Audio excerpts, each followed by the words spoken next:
What is going on? What's up? What's up, subscribers? How y'all feeling? How y'all doing? It is I, Mr. Ezel. You know me as the guy on the internet that's producing all that great content and shows, and I am accompanied by my lovely wife, Yelsa. Yes, that's right, the one and only Yelsa. And we got well, first off, welcome to the podcast, your non-typical black podcast, YNTB PODCAST. If you haven't been here before, make sure you check us out long enough to find out if you even like what we have to say, and then also leave a like on this video. And you already know, if you're feeling it here, then you definitely want to subscribe and join us along for the journey. So today we actually are talking about a topic that has been trending since yesterday night. Yeah, we're talking about what are we talking about, babe? We are talking about the incident that happened at the Oscars between Chris Rock and Will Smith. I wish that I had prepared for this. I actually did. I only have this sound. Oh my gosh.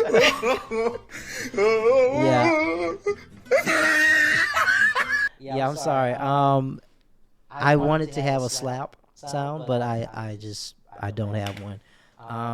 So if you're living under a rock and you have no idea what we're talking about, which I highly doubt, last night was the Oscars, and on live television, Will Smith and his wife Jada was sitting in the audience while Chris Rock was on stage. He was, telling some jokes in between, and one of the jokes rubbed Jada the wrong way. The joke was about G.I. Jane. Yes, it was a reference. Basically, Chris Rock was making a reference to Jada's hair. And it was insensitive because she has a hair condition, which is alopecia. Correct.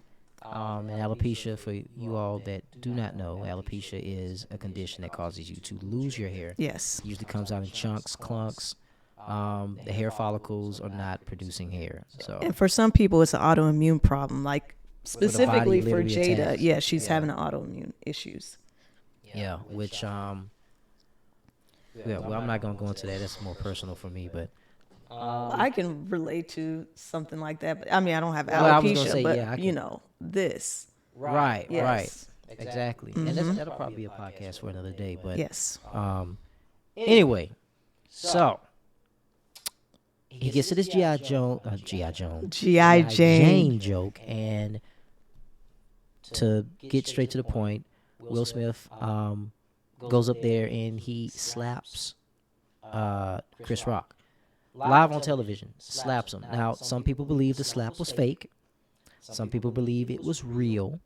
But regardless of whether you thought the slap was fake or real, here's what I do know. On television, you have FCC guidelines, and the FCC does not play about cursing on live television. You do not curse on live television, especially not the F word, okay? That's when I knew it was real. For me personally, yes, I was kind of like questioning it at first, and I was like, oh, no, he's serious. And this was live. Was it tasteless? Yeah, but was it understandable? For me as a husband, yes. It was very understandable. And somebody brought up in Will Smith's book, which we haven't read, we haven't checked it out. He was talking about, someone wrote, and if you've read Will Smith's book, then correct me. Somebody was mentioning in the comment section that Will was talking about an insecurity, I think, somewhere in the book, about him and Jada's relationship, and it was based on his father. That's what it was. He felt like he couldn't protect his mother from his father, I think. And if I'm saying this wrong, somebody clear up what I'm saying. So this is something that stemmed from childhood. It stemmed from childhood, and he felt like he couldn't, protect her, So it was that, and then there was some stuff with him and Jada. And then, boom, you move 20, 30 years forward, and he's there sitting in the audience, and it's like, no, I'm not going out like that this time. I think all of those things played a key role in him losing his cool. And I hate that this was on live television, personally. and I want to hear what you think. We've kind of talked about this already, but I want to hear your thoughts, definitely. And they want to hear your thoughts. You guys want to hear your thoughts. But when I say as a husband, I can totally understand. In marriage, people have this idea, I've realized, of what, and even us, we thought, I remember when we got married. We've been married, for those who don't know, we've been married for over 10 years. Well, it'll be 10 years this year. It'll be 10 years this year, excuse me. We've been together for over 10 years. We've been together for 12 years. And we met in college. So for anybody asking, yes, we're in our 30s.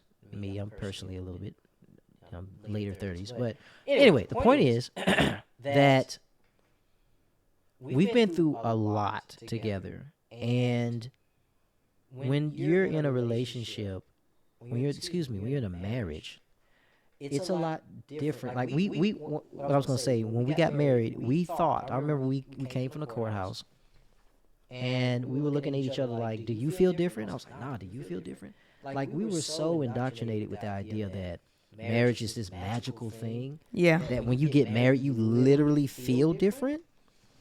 That we both had the idea, oh, something's going to change. We're just going to become these people automatically as soon as we and it doesn't happen that way. It's usually gradual. Well, I'll say certain things can change you within the dynamics of the relationship. But right. Go ahead with your point.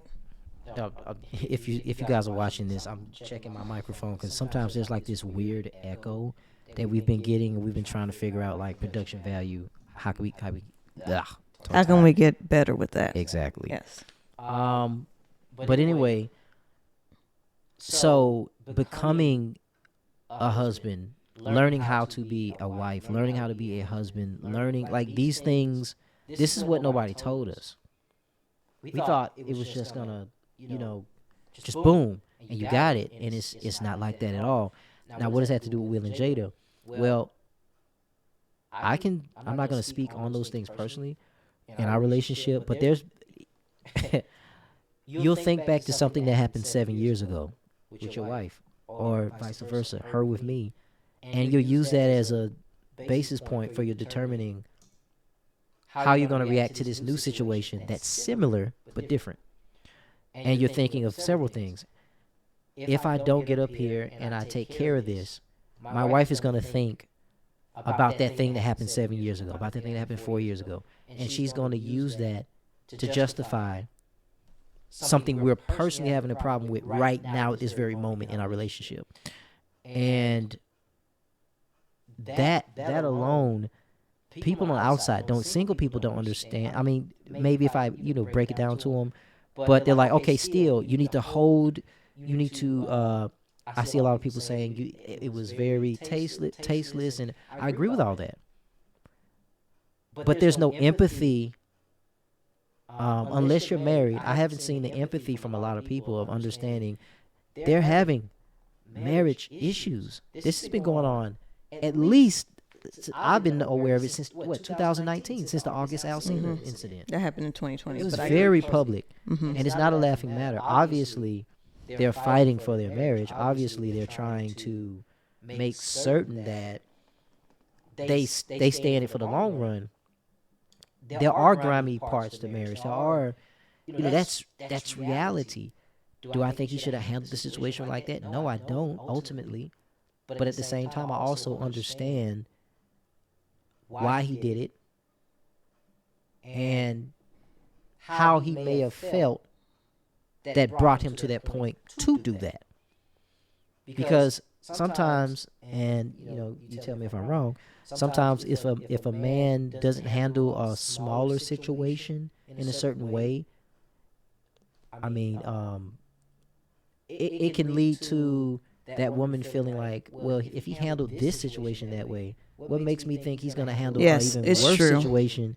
He's just going to let it. I mean, this man has been sitting here, and so he insulted us in 2017.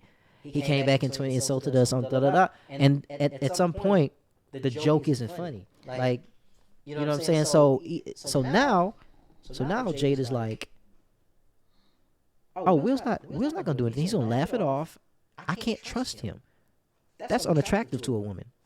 Point blank, period. So that winds up, even if you say, I'm going to reserve myself, I'm going to be the bigger man, I'm going to walk it off. This is the 5th or 6th or 7th or 8th, 10th time she's going to get in her head. You're never going to do what needs to be done or address it in any kind of way, or you're just going to let it slide. Somebody said he should have got up on stage and grabbed the microphone and said, that ish ain't funny, right? And dropped the mic and walked away. But guess what? People would have still, in my opinion, had a problem with that. They would still say, oh, he shouldn't have handled the situation. So it's like, there's no win for him. So what do you think about that? Okay, well, I agree with what you were saying. Like, if he didn't handle it, it would have become a bigger problem. Mm-hmm. But and to not get off topic or anything, I personally, when it came to the incident, I felt like, there's a time and a place for everything, and that wasn't the time or the place, but his anger was warranted. I'm not saying that him hitting, Chris Rock was warranted, but his anger was warranted, because we have to think about what's going on in this man's life. Although we do not know him personally, we do know of the whole August Alsina situation. And that's been going on for like basically a couple of years. And this wasn't just a situation where, it happened and they got over it. This is something that people have been dragging for the last couple of years. People have literally been in his comment section bullying him, talking about, things about his wife and stuff, like darn near taunting him. I've literally seen the comment section on social media, and I've literally seen, of course, it said author has blocked this person or whatever, but I've been seeing that in the comment section. When the incident originally happened, for weeks, people made jokes at his expense for weeks. For weeks. Imagine having to deal with that for 2 years straight. We see, well, we don't, I don't directly see, but I've seen actual news stories talking about people who have killed themselves for less. People who have had themselves exposed online, like regular people. Like when we say regular people, we're talking about everyday people, right. And a lot of teens, they've experienced cyberbullying and they've killed themselves over it, over something just circulating around the school. This man had something that everybody found out about that was private, circulating around the world. This wasn't just an incident that just happened amongst a small group of people. It's like high school on steroids. Yes. Because that, yeah. And what, I guess what gets to me is that a lot of people are very insensitive about the situation. A lot of people put celebrities on this pedestal, including Will Smith, because he is a big time celebrity. They put him on his pedestal and they're like, well, he's a celebrity. He's supposed to be used to this. He's supposed to carry himself a certain type of way. Okay, this whole time, he has been turning the other cheek the entire time. Everybody has a breaking point. And if you say that you do not have a breaking point, you are in denial, or you have never been pushed to that point. Probably never got pushed yes, to that point. But everyone has a breaking point. And for different people, it's different things that can cause that. You just don't know what it is. I even have one myself. I've even experienced that. It took years because of the type of personality that I have, but it's happened, Mm-hmm. But it wasn't publicly put out there. It wasn't recorded in front of the rest of the world. And I think that that's the thing. That's the difference between a celebrity and an everyday person. If something happens in a celebrity's life, it's heavily scrutinized by everybody else. But they're regular people. They're human beings like us. Mm-hmm. So I just think that is, I just think that people are very insensitive to that. Most definitely. I think, what do they call it? It's like a phrase like the glass house or something, or is like you're looking from the outside looking in. Like I forgot how it went. I understand what you're saying. You're on the outside looking in. Right, but the only person that can understand being inside Yes. is someone else who is also inside their house. Yes. And they can, like, married couples can relate to other married couples. There is a difference in married versus girlfriend and boyfriend. Yes, some things translate, but the stakes are much higher in a marriage, because in a marriage you're building legacy, you're building wealth, you're building family, right? And you're literally talking about lives at stake. Versus in a relationship, you guys can decide tomorrow, this isn't going to work. You guys can split. Yeah, you can do that in a marriage, but there's consequences legally, that, depending on the situation, it can change a lot of things. And, well, let me just state this. First off, and that's a whole nother podcast, but people today don't, they see marriage as only legally bonded. They don't see it as spiritually. Oh, right? yeah. And, that's the core difference between us, how we value it and look at it, the perspective of it. Government getting involved in marriage, and then that being what most people think about when they think about marriage. Like, that's not the, yes, but that's not what I'm talking about. But regardless of whatever faith you are, the core idea, the main idea is the stakes are much higher in marriage.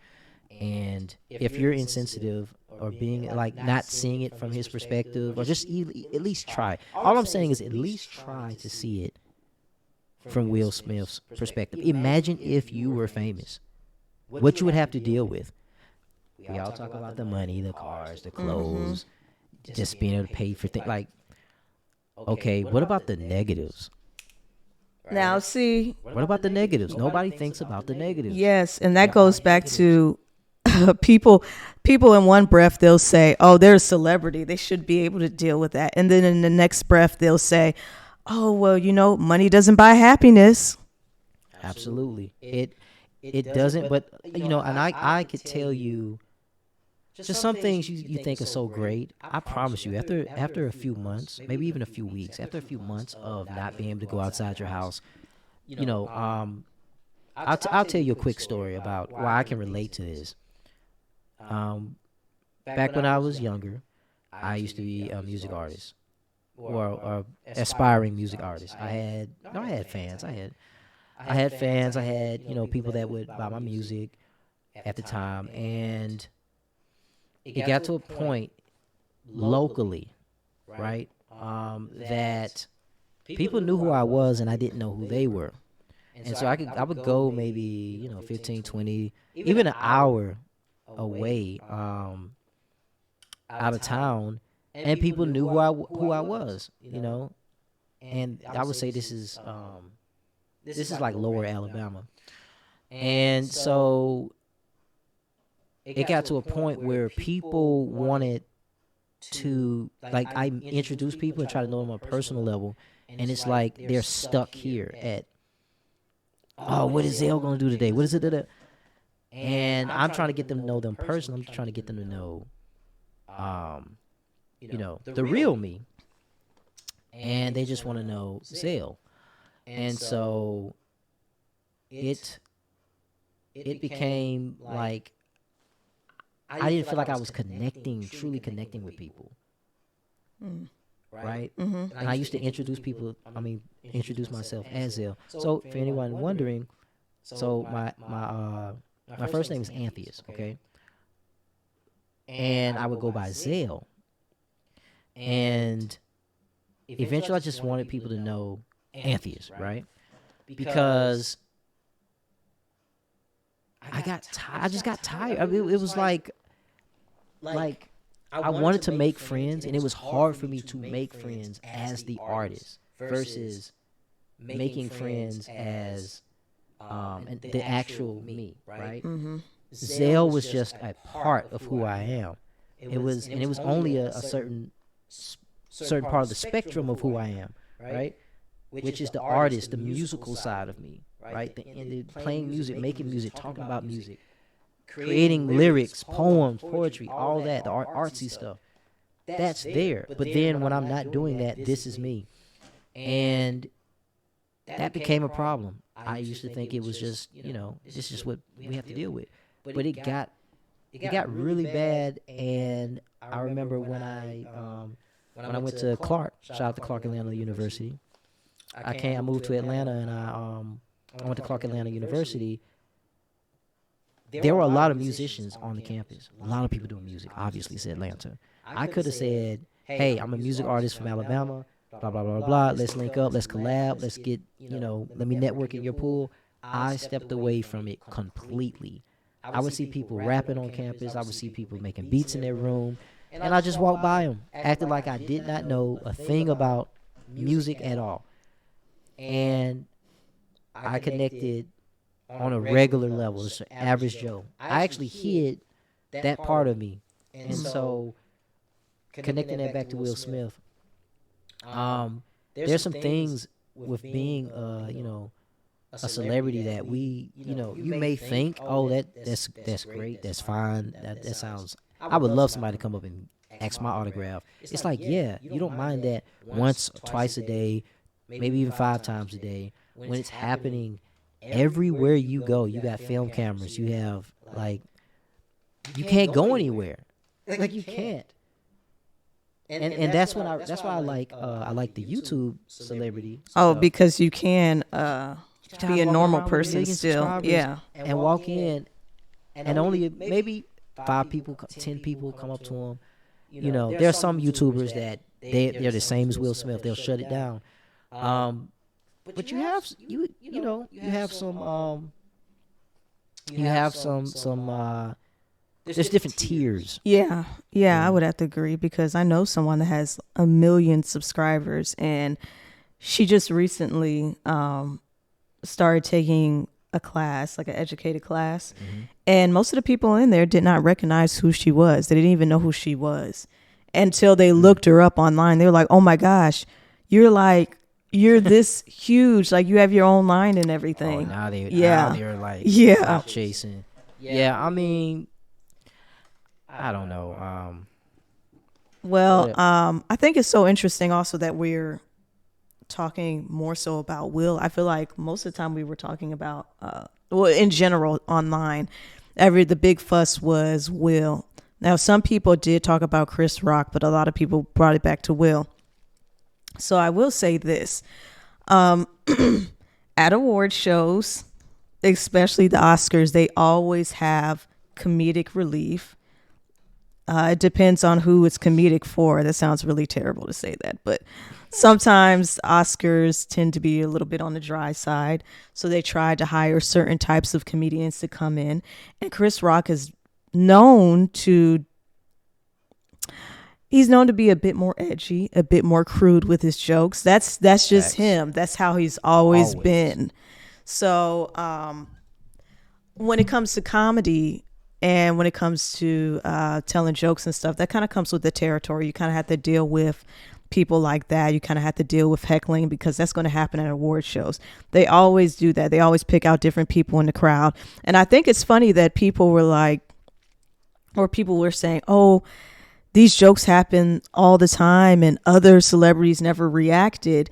And that's actually not exactly true. Other celebrities have reacted, but they may not have gone up on stage and slapped the person. But you'll see them getting visually upset in their seat, or you will hear later on, oh, they got into a fight backstage or something crazy like that. And there's even times where they've gotten into fights on set.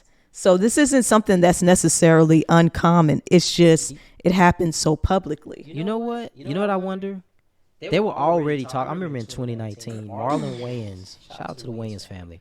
Marlon Wayans was saying that people were becoming so sensitive that they were wondering, you guys are trying to end comedy. Like, comedy has always talked about sensitive matters.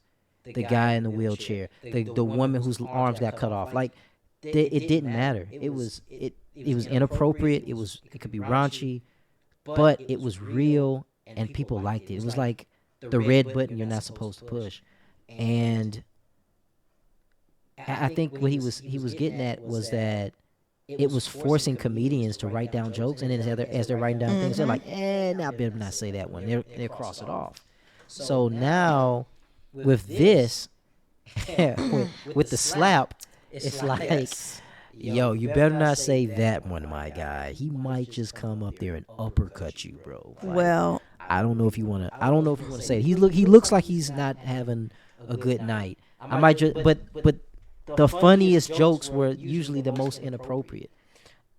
now that's true, but I also have some news for you. In case you guys didn't know, Chris Rock did not write that joke. It was somebody else. Yes. The person came forward, someone named Kevin T. Porter. He's written for different shows like Gilmore Girls and a few other things. But yes, he wrote the joke, and on top of that, he basically said, "Oh yeah, the whole point of it was to provoke," and I'm paraphrasing, basically to provoke and push buttons. He literally said that. You know what? Somebody said it. I mean, a lot of people have been saying it's fake. But now I'm thinking something. What if? Just what if? See, producers, I'm a producer, right? We got several YouTube channels. Producers will manipulate the situation. A lot of people said this is fake. There's no way this is real. What if what they're actually seeing is this? Producer A talks to producer B and says, hey, the Oscars viewership has constantly been going down since X year, whatever, right? So they come up with this idea. There's no way Chris Rock would, and Chris Rock probably looked at it and was like, unless the year, right? Okay, there's a video with Chris Rock from like 2016, 2017, where he hosted the Oscars before. And he was saying something about Will and Jada then. Right. Did this guy also write that? I don't know. Okay, so here's the thing. What if he did in fact not write it, or back in 2016 and now no. Okay, I'm confusing myself. This is what I'm trying to say. Let me just keep it plain and simple. 2022, Chris Rock hosts the Oscars.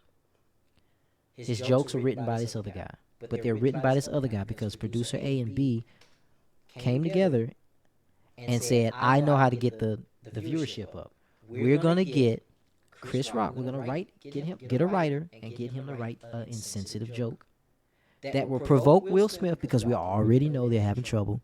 And mind you, produce in Hollywood, everybody's kind of connected, right? I know this for a fact, okay? I got a buddy in Hollywood, okay? Literally in Hollywood. Person A has person B's number, or if not, he can get you the number to get you into the gate at the party, okay? So these guys all know each other, kind of in the same group. So it's nothing for them to be like, put an ear to the street and hear sensitive information about Will and Jada's marriage that even we don't know, right?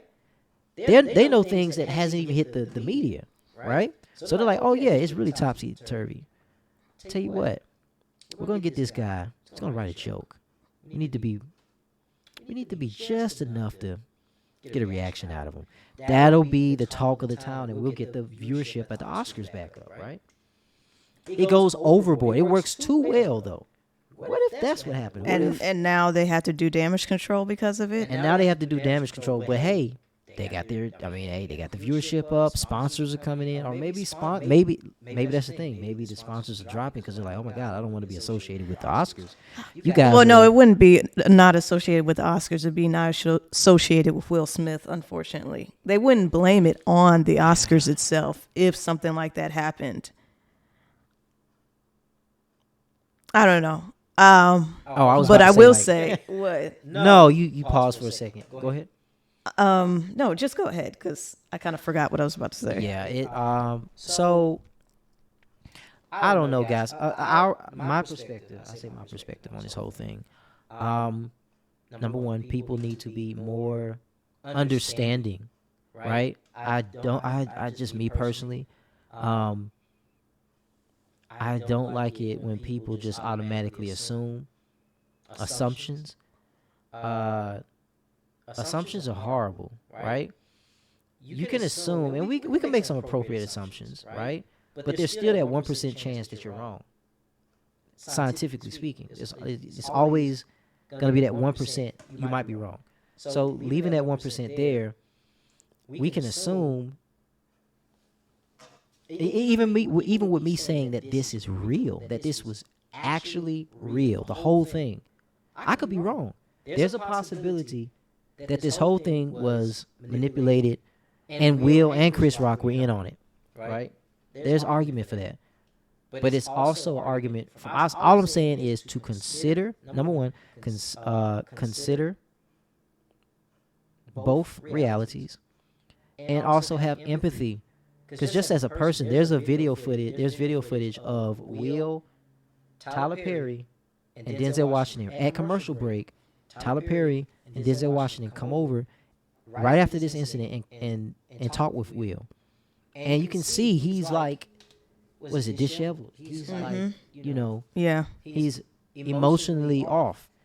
And you can't hear them. You're far away. The guy that recorded it was like up in the bleachers, not bleachers, but the balcony. And he zooms in and you can see it. Yeah, it's like, this is a commercial break behind the scenes. This is real. Like, but there's always, like I said, there's always that 1%. So just be understanding. Just always consider the alternative viewpoint. And even if it's all fake, even if this is a lesson, at the end of the day, this is a lesson about marriage is serious, guys. Like, you see, Will lost it. I've heard stories about husbands, wives killing each other, killing their lovers, or killing other people over something like that. Yeah, that's what I'm saying. Yeah. Killing each other or their lovers, right? The husband's lover, not the wife, or the wife's lover. Like, I hear that it'll turn a straight narrow guy into a monster. Like, where they just don't care about even their own life. So, like, people like playing so. Be like, oh, it's just a joke. You know what? It's almost as if people are acting as though they're viewing everything through a rose-colored glass. That's what it is. They don't understand. And marriage in general has been what's the word I'm looking for? Devalued. It's like very much so. Especially in the modern dating world and all of both that. Both men and women. It's like, what's the point? And I heard this from an older YouTuber. He listed the reasons why marriage is important.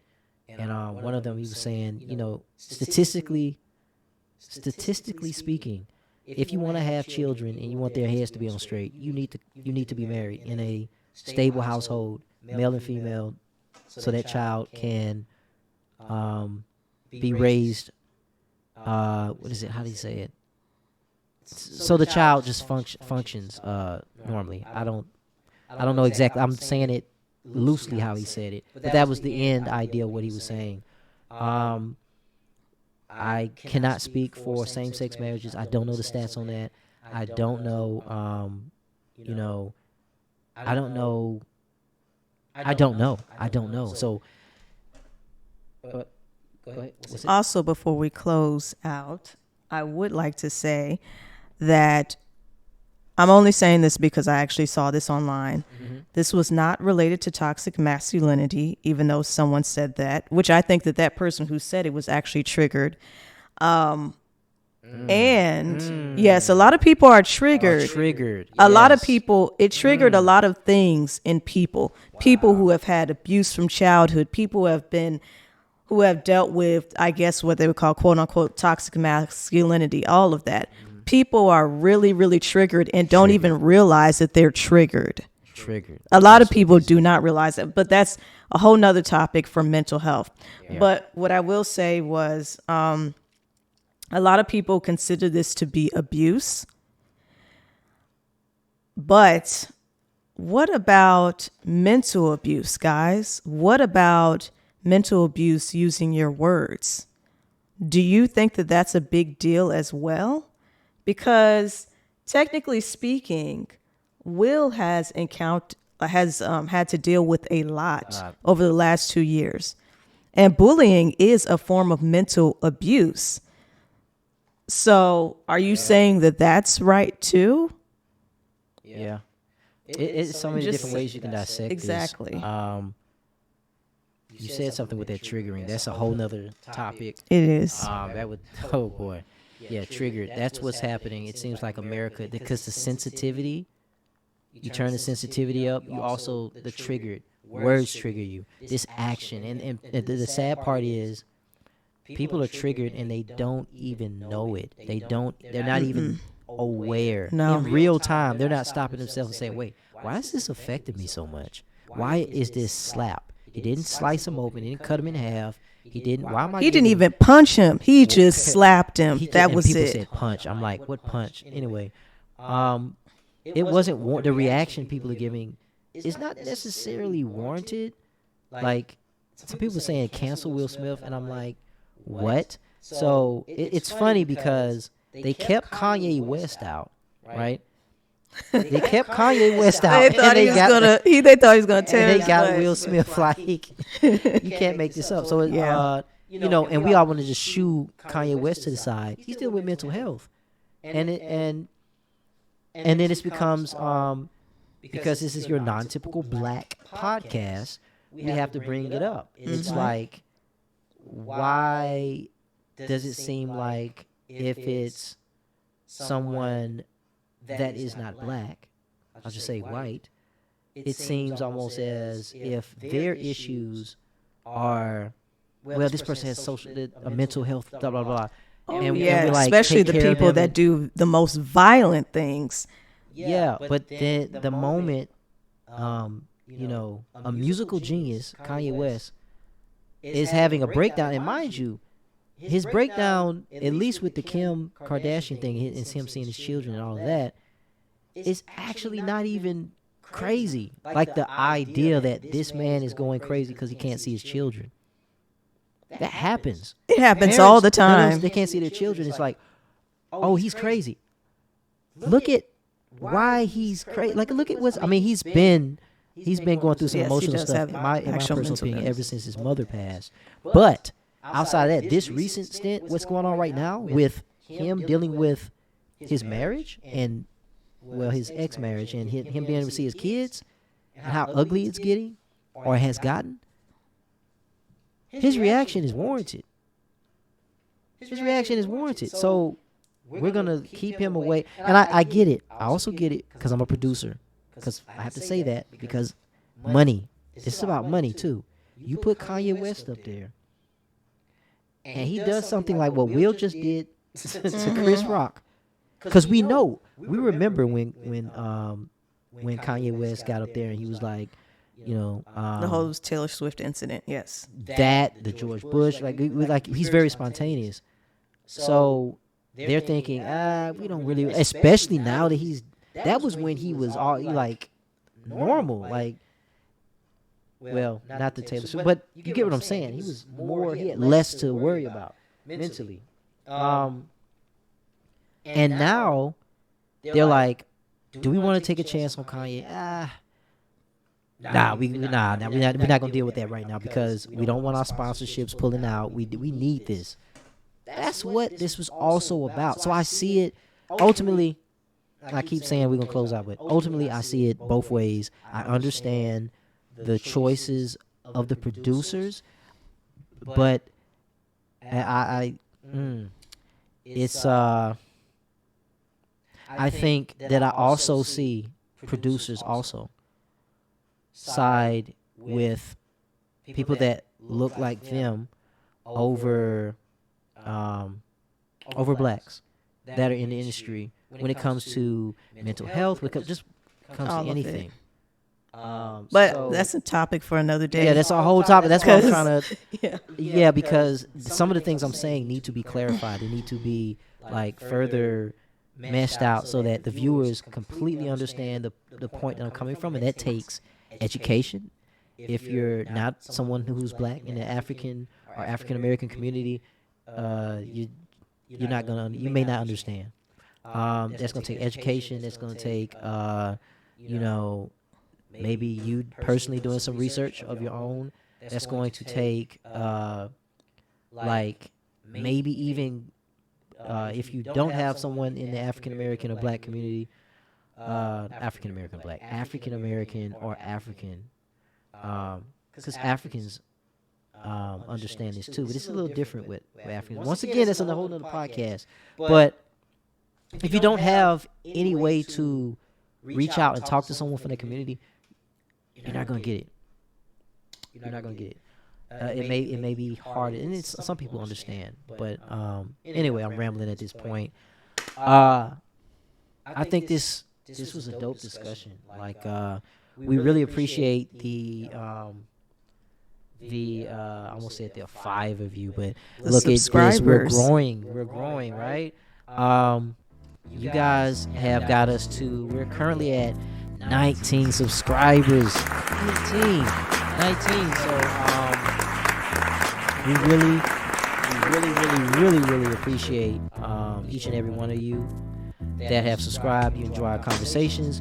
We're gonna bring some topics, right? Like this is, once again, I think just because we're Black, there's no way we're gonna get away from typical Black conversations. There's no way. Not 100%. Not 100%. There's no way. I'm realizing that now, because this was we had to talk about this and put our perspective out there, because I mean, I've seen it from Blacks and whites and all in between, of saying basically the same thing. Yeah. And I'm like, what's the one thing both sides have in common? It's like, oh, a lot of you guys are single. Some of you guys are single. Like, you can't understand, because you're what skin have you put in the game? So we appreciate the viewership. We appreciate you watching. If you're still watching and you're about to close out with us, make sure you hit put the number 7 down in the chat below in the description, and hit that like button, like I said. Also consider subscribing, and guess what, I think we'll see you guys on the next podcast. Anything you want to say, man? No, I think you said everything, but I would say to what you were saying about the being single part, I would say it's not just that. It's just that some people hadn't experienced certain things or certain hardships to be able to relate. Facts. So, guys, we're going to leave you guys out with the end card.